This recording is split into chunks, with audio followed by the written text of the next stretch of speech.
আজকে state guest house যমুনাতে প্রশাসনিক পুনর্বিন্যাস সংক্রান্ত জাতীয় বাস্তবায়ন কমিটি নিকারের 119তম সভা অনুষ্ঠিত হয়। উক্ত সভায় সভাপতিত্ব করেন আমাদের chief adviser professor Muhammad Yunus. উক্ত সভায় মাননীয়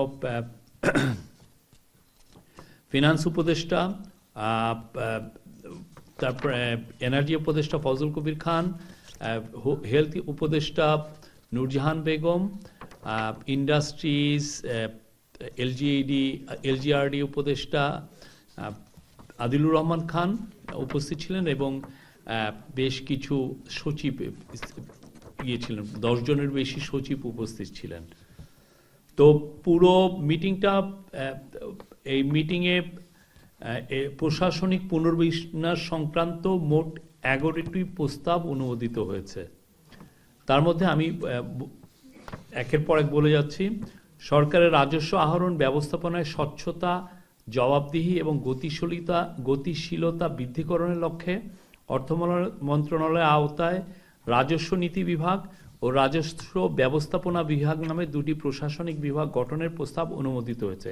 আপনারা জানেন এটা বেশ আগেই এটা নিয়ে ডিসিশন হয়েছিল এবং সেই জন্য অনেক কাজ এগিয়েও গেছে, কিন্তু এখন যেহেতু এটা প্রশাসনিক নিকারের মিটিং, এটা একটা এটা অনুমোদিত হওয়াটা হচ্ছে সরকারি বিধান, তো সেই অনুযায়ী আজকে এটার অনুমোদিত হয়েছে। এবং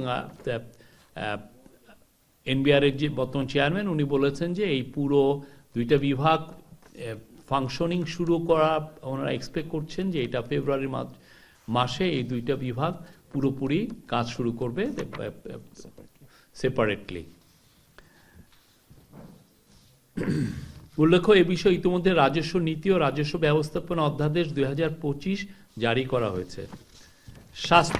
দ্বিতীয় এজেন্ডা হচ্ছে স্বাস্থ্য সেবা বিভাগ ও স্বাস্থ্য শিক্ষা ও পরিবার কল্যাণ বিভাগ দুটিকে একত্রীকরণের মাধ্যমে স্বাস্থ্য ও পরিবার কল্যাণ মন্ত্রণালয় পুনর্গঠন করার প্রস্তাব অনুমোদিত হয়েছে। এছাড়া মহিলা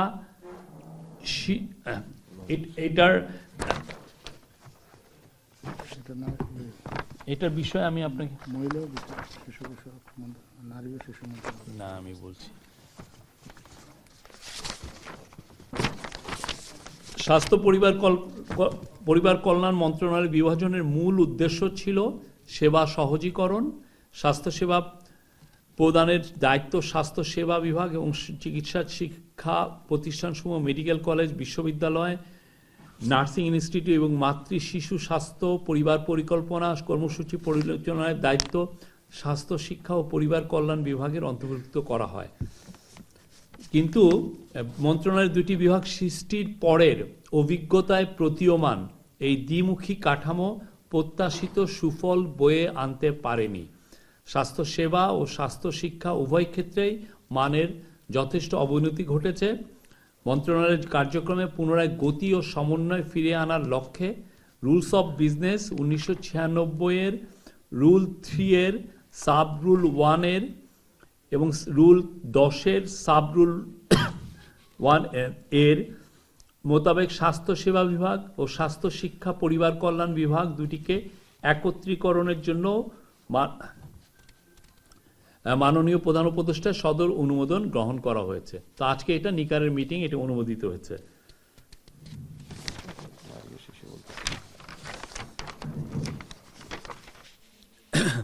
আরেকটা হচ্ছে যে আজকে নারী ও আগে মহিলা ও শিশু বিষয়ক মন্ত্রণালয় ছিল, এটার নাম পরিবর্তন হচ্ছে নারী ও শিশু মন্ত্রণালয়। এটার প্রস্তাবটি অনুমোদিত হয়েছে, তবে এটার ইংরেজি নাম ministry of women and children affairs, এটা অপরিবর্তিত থাকবে। আগে এটার নাম ছিল মহিলা ও শিশু বিষয়ক মন্ত্রণালয়, এখন এটার নাম হচ্ছে নারী ও শিশু মন্ত্রণালয়। আর পরিবেশগত, বৈশ্বিক ঐতিহ্য, পর্যটন এবং অর্থনৈতিক সম্ভাবনার বিবেচনায় সাতক্ষীরা জেলাকে বি ক্যাটাগরির জেলা থেকে এ ক্যাটাগরির জেলায় উন্নীত করার প্রস্তাব অনুমোদিত হয়েছে। বৈঠকে এটাও ডিসকাশন হয়েছে যে সাতক্ষীরা, আপনারা জানেন গত স্বৈরাচারের সময়ে সাতক্ষীরার মানুষের উপর ভয়ানক নির্যাতন চালানো হয়েছিল। আর আপনি জানেন সাতক্ষীরাতে সুন্দরবন আছে, সাতক্ষীরার এখন সাতক্ষীরার ভোমরা বন্দর এখন একটা খুবই গুরুত্বপূর্ণ একটা বন্দর হিসেবে ইমার্জ করেছে, এবং সাতক্ষীরা আমাদের মানে দেশের জন্য এইটা একটা খুবই ইম্পর্টেন্ট একটা ডিস্ট্রিক্ট। তো সেটা বিবেচনায় এটাকে এ ক্যাটাগরি ডিস্ট্রিক্ট হিসাবে অনুমোদিত হয়েছে।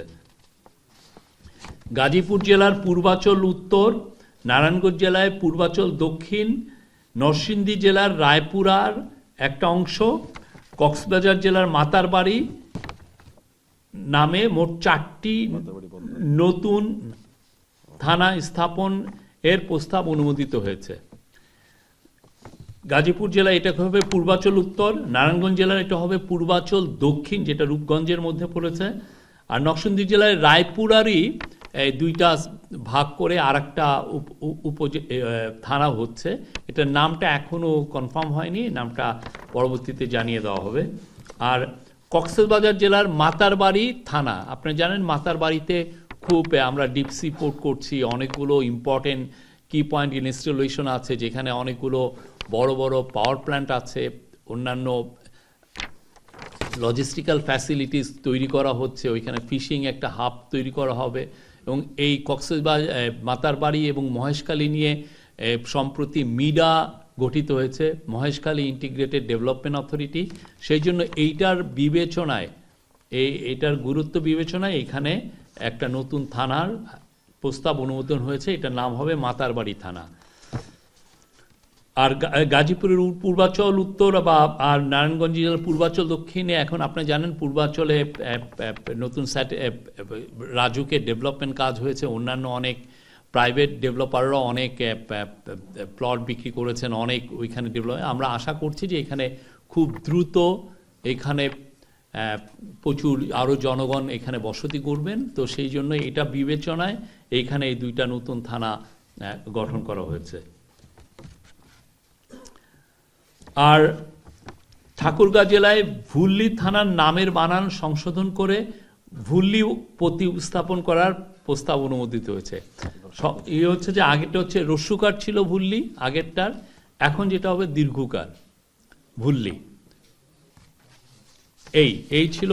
আর আজকে এছাড়াও মিটিংয়ে বেশ কিছু বিষয়ে আলোচ হয়েছে, সেটাও একটা হচ্ছে যে ঢাকা মেট্রোপলিটন পুলিশ, আপনি জানেন এখন 50টি থানা তাদের আন্ডারে, এটা একটা বিশাল কর্মযজ্ঞ।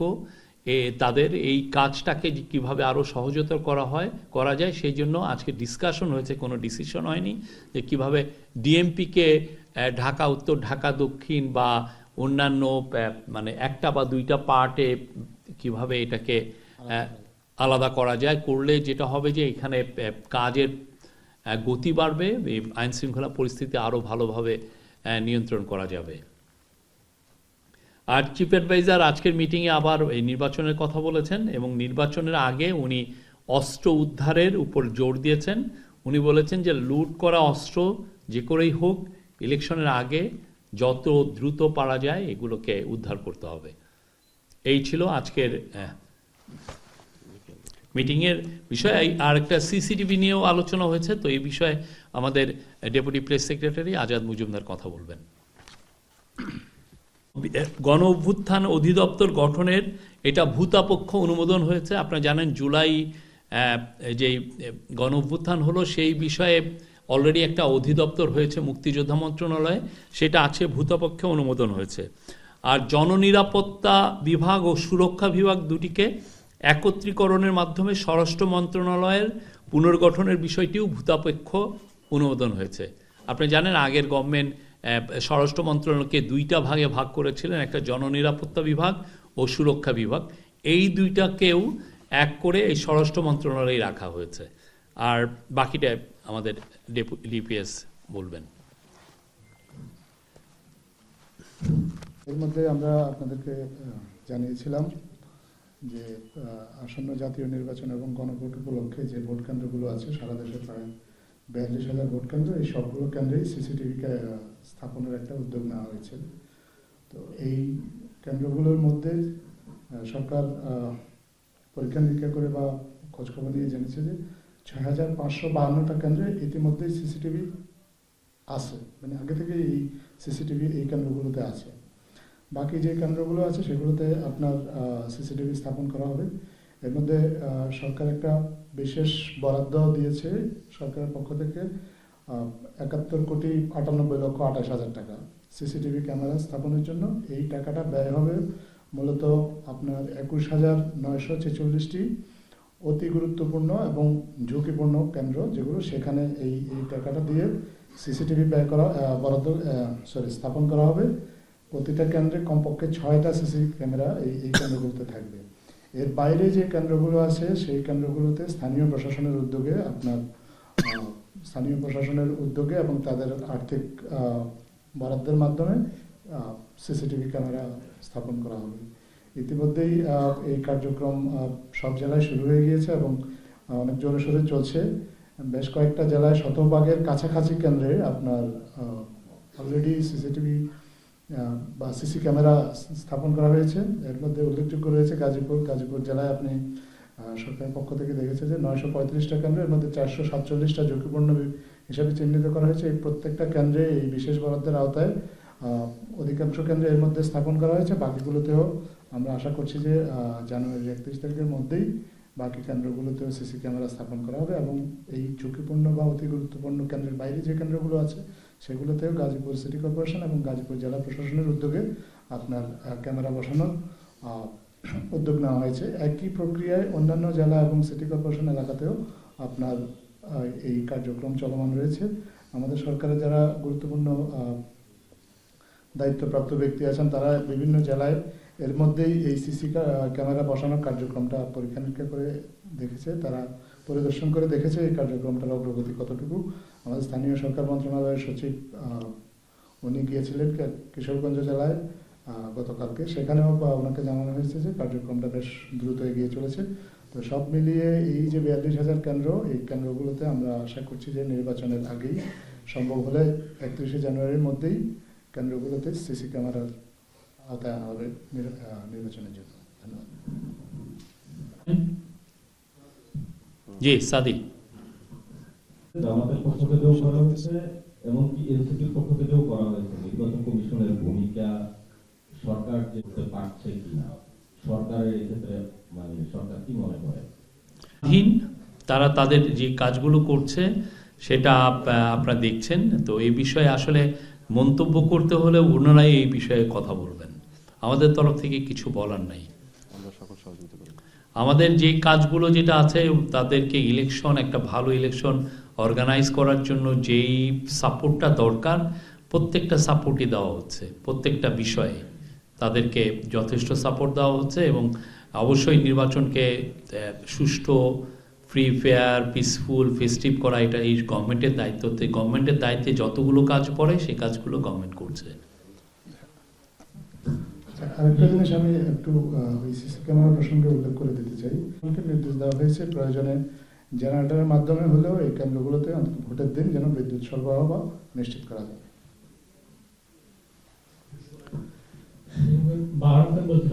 জি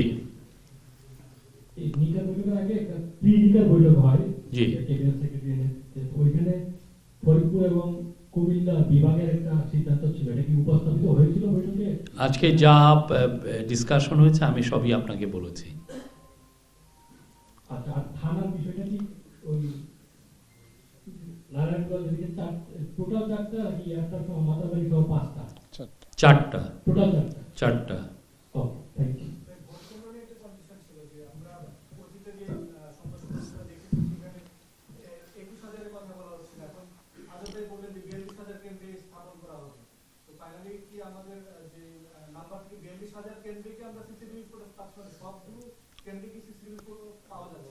সবগুলো কেন্দ্রে সিসি ক্যামেরার স্থাপন করার উদ্যোগ নেওয়া হয়েছে। এর মধ্যে আপনার ২১,৯৪৬টা কেন্দ্র, এগুলোকে অতি গুরুত্বপূর্ণ এবং ঝুঁকিপূর্ণ বিবেচনায় এগুলোতে সিসি ক্যামেরা স্থাপনের জন্য সরকারের পক্ষ থেকে অর্থ মন্ত্রণালয় থেকে স্পেশাল প্রজেক্ট একটা স্পেশাল অ্যালোকেশন দেওয়া হয়েছে। সেইটার পরিমাণ হচ্ছে ৭১,৯৮,২৮,০০০ টাকা। এই টাকা দিয়ে এই ২১,০০০ কেন্দ্রে আপনার সিসি ক্যামেরা স্থাপন করা হচ্ছে। বাকি যে কেন্দ্রগুলো আছে সেগুলোতে স্থানীয় যে প্রশাসন, স্থানীয় যে সিটি কর্পোরেশন এবং জেলা প্রশাসন তাদের যে নিয়মিত অর্থ বরাদ্দ যেটা তাদের নিয়মিত অর্থ থেকে তারা বাকি কেন্দ্রগুলোতেও সিসি ক্যামেরা বসানোর উদ্যোগ নিয়েছে।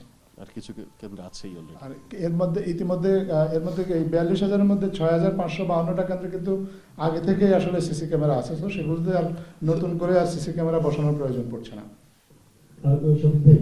সেটি হচ্ছে যে প্রধান উপদেষ্টা তো লুট করা অস্ত্র উদ্ধারের ব্যাপারে নির্দেশনা দিয়েছেন, এর বাইরে কি আর কোনো চ্যালেঞ্জের বিষয়ে আলোচনা হয়েছে কিনা? না, এটা ওভারঅল ডিসকাশন হয়েছে। আজকে যেহেতু নিকারের মিটিং ছিল, মূল ডিসকাশনটা প্রশাসনিক পুনর্বিন্যাস এগুলো নিয়েই হয়েছে। একটা বড় বিগ ইস্যু ছিল ঢাকা মেট্রোপলিটন পুলিশ। আপনি জানেন এটা ক্রমান্বয়ে বড় হচ্ছে, ঢাকার আয়তনও বড় হচ্ছে। ঢাকার সিটি যেটা আমরা দেখছি সেটা তো সেই সিটিতে নাই, ছোট জায়গাটা নাই। এখন আপনি জানেন যে এখন ওয়ার্ল্ডের এখন ঢাকা একটা নিউ একটা সার্ভেতে বলছে যে ওয়ার্ল্ডের এখন ঢাকা সেকেন্ড লার্জেস্ট সিটি। তো সেইখানে law and order situation manage করা তো একটা খুবই টাফ একটা কাজ। সেই কাজটাকে কিভাবে স্মুথ করা যায়, আরও ইজিয়ার করা যায়, এবং এতে যাতে আইন শৃঙ্খলা বাহিনী আরও ভালোভাবে রেসপন্ড করতে পারেন এনি ল অ্যান্ড চ্যালেঞ্জেসগুলো। তো সেইটার জন্য এই আলাপগুলো হয়েছে যে কিভাবে এটা কি ঢাকা উত্তর ঢাকা দক্ষিণ নামে ডিএমপি দুইটা হবে কিনা, বা এছাড়াও আগে যেটা মডেল ছিল যে গুলশান একটা ইটসেলফি একটা পৌরসভা ছিল, মিরপুর একটা পৌরসভা ছিল, ওই আগের মডেলে মানে পৌরসভা ডিক্লেয়ার করে না, মানে ওই একটা সার্কেল ফ্রেমটাকে ধরে নতুন করে মানে 3-4টা ভাগে করো। মানে মূল কাজটা হচ্ছে যে আপনার আইন শৃঙ্খলা পরিস্থিতি যেভাবে হোক বেটার করাটা এই গভর্নমেন্টের লক্ষ্য। তো সেই জন্য যদি প্রশাসনিক পুনর্বিন্যাস করে এই কাজটা যদি ইজিয়ার করা যায়, হোয়াই নট, বাট এটা ডিসকাশন হয়েছে, কোনো ডিসিশন হয়নি। জি,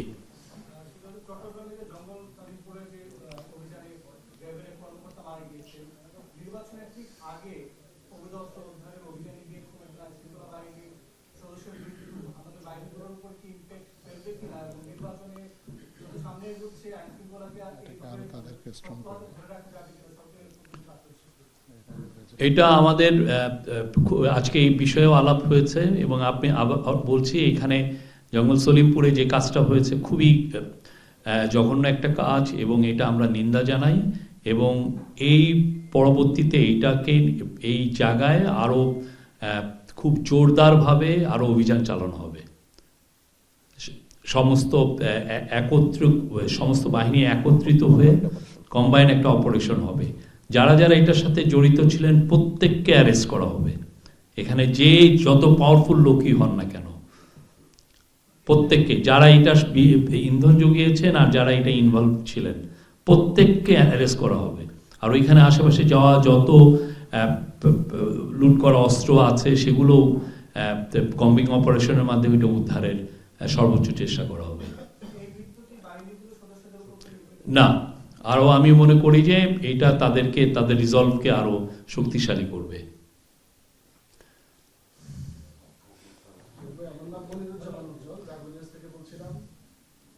ভাই এই কোশ্চেনের কত উত্তর দিব? কেন আপনি যদি ধরে যদি ওই তথাকথিত সাংবাদিকের কথাই কানে প্রতিদিন শুনতে থাকেন, তাহলে তো আপনার এটা হবে। বা থেকে বাইরের থেকে আওয়ামী লীগের যারা টাকা পেয়ে যারা করছে, আপনি যদি সারাদিন ওদেরটা ভিডিওতে শুনেন, তাহলে তো আপনার মনে হয় এখানে নির্বাচনে প্রতিদিন ক্যান্ডিডেটরা বের হচ্ছেন, প্রতিদিন তারা টিকটকে তাদেরটা পোস্ট করছেন, তাদের ভিডিওগুলো পোস্ট করছেন, খুব সুন্দর সুন্দর ভিডিও হচ্ছে, আমরা দেখছি। কতজনকে দেখছি যে তারা মানে গ্রামের প্রতিটা বাড়িতে বাড়িতে যাচ্ছেন, মাঠ চষে বেড়াচ্ছেন। আপনি ওগুলো না দেখে আপনি দেখছেন কি এই সো কল দু একজন। আপনিও সাংবাদিক ছিলেন, আমিও সাংবাদিকতা করি, আপনিও সাংবাদিকতা করবেন। এই কোশ্চেনগুলোকে যদি আপনারা না নেন, তাহলে আমরা এটা নিয়ে কয়শবার কোশ্চেনে উত্তর দিয়েছি, এটা কতবার দিয়েছি। কোন ধরনের, শুনেন, নির্বাচন নিয়ে কোনো রকমের কোনো আনসার্টেনটি নেই ইনশাআল্লাহ, এবং নির্বাচন খুব ভালো হবে, ফ্রি, ফেয়ার, পিসফুল, ফেস্টিভ হবে। বাংলাদেশের মানুষ সবাই ভোট কেন্দ্রে আসবেন, আমরা আশা করছি। এটা রেকর্ড টার্ন আউট হবে, এটা আমরা আশা করছি। এবং সোফার আপনি তো অনেক, আমি জানি আপনি অনেক বছর ধরে জার্নালিজম করছেন, আমি আপনাকে অনুরোধ করব এর আগের ইলেকশনগুলো আপনি একটু দেখে আসেন যে তখন কি পরিস্থিতি ছিল আর এখন কি, এখন আমরা কি পরিস্থিতি ভালো না মন্দ হয়েছে, আপনি নিজেই একটা যাচাই করতে পারবেন। আমরা মনে করি পরিস্থিতি যথেষ্ট ভালো, দু একটা আইসোলেটেড ঘটনা ঘটছে, বাট নির্বাচন খুব ভালো। আপনার আর মাত্র আজকের পরে মাত্র 22 দিন আছে এবং সেটার জন্য যথেষ্ট প্রিপারেশন হচ্ছে। সিসিটিভির বিষয়টা আজকে আমরা আপনাদেরকে পুরো আপডেটটা দিলাম। তারপরে বডি অন ক্যামেরার বিষয়ই হচ্ছে, কালকে আমাদের হোম অ্যাডভাইজার গতকাল বলেছেন যে 9 লক্ষ বিভিন্ন বাহিনীর মেম্বার থাকবেন ইয়েতে। তো আমরা আশাবাদী খুব ভালো ইলেকশন হবে। আর পলিটিক্যাল পার্টিগুলোও দেখেছেন অনেক কনস্ট্রাকটিভ ডায়ালগ করছেন, অনেক ধরনের কথাবার্তা বলছেন যেগুলো নির্বাচনের জন্য ইতিবাচক। কিন্তু তারপর আমরা দেখছি 2-1 জন ফেসবুকে বা ইউটিউবে এসে বিভ্রান্তি ছড়ানোর চেষ্টা করেছেন এবং আমরা তাদের পাসটা জানি, তাদের অনেকের যে পিছনটা আমরা জানি, তারা 15.5 বছর কি পরিমাণ দালালি করেছেন এটা আমাদের খুব ভালো মতো জানা আছে। তো আমরা এটা তো অবাক হচ্ছি না, সবার everyone is free to speak, তারাও কথা বলছেন। বাট আমরা আবারও আপনাকে বলছি নির্বাচন 12ই ফেব্রুয়ারি হবে, একদিন আগেও না একদিন পরেও না, এবং খুব সুন্দরভাবে হবে। আমি একটা জিনিস একটু অ্যাড করতে চাই শরীফের সাথে। নির্বাচন হবে না এরকম বা সংশয় যারা উৎপাদন করে বা এরকম বক্তব্য যারা দিচ্ছে, আপনাদের কাছে আমাদের রিকোয়েস্ট, তাদেরকে জিজ্ঞেস করবেন দয়া করে যে নির্বাচন হবে না এটার পেছনে তাদের যুক্তিটা কি। তারা যদি কোনো যুক্তি উপস্থাপন করতে না পারে, যে কোনো লজিক্যাল কোনো কিছু যদি আপনাদেরকে বলতে না পারে যে এই কারণে তারা মনে করছে যে নির্বাচন হবে না, তাহলে ধরে নিতে হবে যে তারা একটা গণতন্ত্র বিরোধী এবং নির্বাচন বিরোধী প্রপাগান্ডা পারে। এই একটা পার্ট তো আছে, আরেকটা যখন নাকি আমরা এনসিপি নেতাদের মুখ থেকে শুনতে পাই যে ঠিকমতো আপনারা আমরা তো বললাম যে আপনারা যাদের কাছেই নির্বাচন হবে না, নির্বাচন নিয়ে সংশয় যারাই প্রকাশ করবে, আমরা তো আমাদের পার্টটা প্রতিদিনই ক্লিয়ার করছি যে নির্বাচন হবে এবং নির্বাচনের প্রস্তুতি আমরা প্রতিদিন আপনাদেরকে জানাচ্ছি। এখন নির্বাচন হবে না এরকম কথা যারা বলছে, এটা আসলে তাদেরকেই আপনাদের জিজ্ঞেস করতে হবে যে তারা কোন গ্রাউন্ডে কোন লজিকের ভিত্তিতে নির্বাচন হবে না বলছেন। তারা যদি কোনো গ্রাউন্ড এবং লজিক আপনাদের কাছে স্পষ্ট না করতে পারে, তাহলে মনে করবেন যে এটা তাদের আসলে মস্তিষ্ক প্রসূত কল্পনা, অথবা তারা এক ধরনের প্রপাগান্ডার পার্ট। আর এই বিষয়ে কোশ্চেন, এটা এই বিষয়ে আর কোশ্চেন নিব না প্লিজ। আমি আব্দুল্লাহ শাফি সময় টেলিভিশনে কাজ করি। এখানে আপনারা বলছেন যে নির্বাচনের পরিস্থিতির অনেক বেশি উন্নতি, যদি বিনখিলাপি হয়ে নির্বাচনে অংশ নেওয়ার সুযোগ পায় 45 প্রার্থী, সেই ক্ষেত্রে পরিস্থিতি আগে যে উন্নত হয়েছে আদালত এবং নির্বাচন এটা নির্বাচন কমিশনকে এই কোশ্চেনটা করবেন। নির্বাচন কমিশন এই বিষয়ে ইয়ে করে, আমরা তো নির্বাচন এগুলো বাছাই কাজ করি না, বা এগুলো অ্যাপিল কাজগুলো এই গভর্নমেন্ট দেখেন, এটা পুরো নির্বাচন কমিশন দেখে, আপনি ওনাদেরকে জিজ্ঞেস করবেন। শফিক ভাই, খুব ছোট করে একটা দ্বিতীয়বার মাইক্রোফোনটা নিলাম, সেটা হচ্ছে যে অনেক ধরনের তো জেনারেল আছে, সেনাবাহিনী জেনারেল, অ্যাটর্নি জেনারেল, কিন্তু আমরা সাম্প্রতিক সময় দেখতে পাচ্ছি এফবি জেনারেল, ফেসবুক জেনারেল, তারা যখন তখন যুদ্ধ ঘোষণা করে দেয়, অমুকে দাঁড়াবে না, নির্বাচন হবে না, বা অথবা ব্যাপক সহিংসতা হবে। এই ধরনের জেনারেলদের আসলে কোনোভাবেই নিয়ন্ত্রণ করা যাচ্ছে না। আপনারা বিভিন্ন কর্মপরিকল্পনা বলেছিলেন বিটিআরসির মাধ্যমে, আসলে কি করা যায়, কি ভাবছেন? আবার জেনারেল মানুষও তো আছে, না সাধারণ মানুষও তো আছে। সাধারণ মানুষ মনে করে খুব ভালো ইলেকশন হবে, এবং সাধারণ মানুষ অনেক কিছুই ফেসবুকে এগুলো শুনে এক কান দিয়ে নিয়ে আর এক কান দিয়ে বের করে দেয়। সো এটা নিয়ে আমার মনে হয় কমেন্ট করার কিছু নাই। Thank you.